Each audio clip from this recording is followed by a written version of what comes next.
As you'll recall, following the end of the 7 Years' War, Great Britain gains much of North America, including French Canada and all that Ohio River Valley land west of the Appalachian Mountains. Native Americans in the Ohio River Valley see their future changing as a consequence of this war. They know that now the French have left the area, that they can no longer pit the British and French against each other in order to advance their own interests. They also have concerns that the British are going to treat them as subjects rather than allies as the French had. There are a couple of things that they observe that support this belief. First, the British have given instructions to no longer give Native Americans goods like the French had done, including food and ammunition. And the ammunition is particularly important because that's what they used to hunt with. They also see colonial squatters from the British 13 colonies starting to move into the Ohio River Valley territory and harassing the Native American tribes there. They're unsure about how the British Crown is going to react. Are they going to support these colonial squatters, or are they going to help protect the Native Americans and negotiate with them? Two main events occur that help inspire the conflict, which is known as Pontiac's Rebellion, Pontiac's War. Sometimes it's referred to as Pontiac's Uprising as well. The first is Nealon, who is a religious prophet from the Delaware tribe. He has a vision that the Great Spirit instructs all the surrounding Native American tribes to band together and fight back against particularly the British, but generally Europeans. In the vision, he's told to take back the land and try to return to their life before the European arrival. The second factor that promotes this conflict between the Native Americans and British following the end of the 7 Years' War is Chief Pontiac, who is an Ottawa chief. He refuses to give up the land to British even though their French allies are gone. So between these two events, Native American tribes in the Ohio River Valley area band together and begin to fight against the British.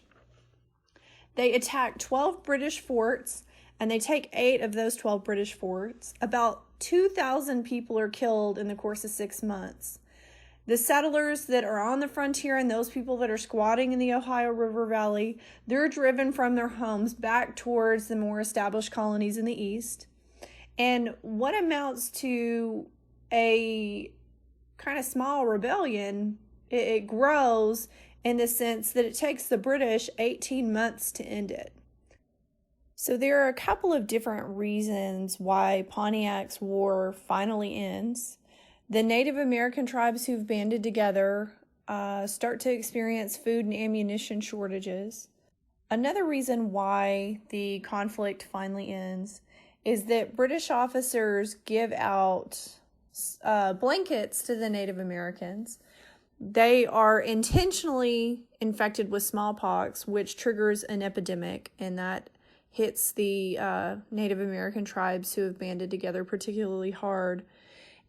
And it's after these shortages and this epidemic that these tribes start to realize that the French are not coming back to the Ohio River Valley. So they surrender, knowing that they're going to have to find a way to coexist with the British and negotiate. The Proclamation of 1763 is heavily influenced by Pontiac's War. King George III takes control of all the newly acquired land from the French and Indian War. He makes the decision to prohibit colonists from moving west of the Appalachian Mountains, and this is referred to as the Proclamation Line. This decision is only intended to be temporary and to prevent revolts like Pontiac's from reoccurring. The king also has the intention of trying to find a way to settle this new territory in an organized fashion.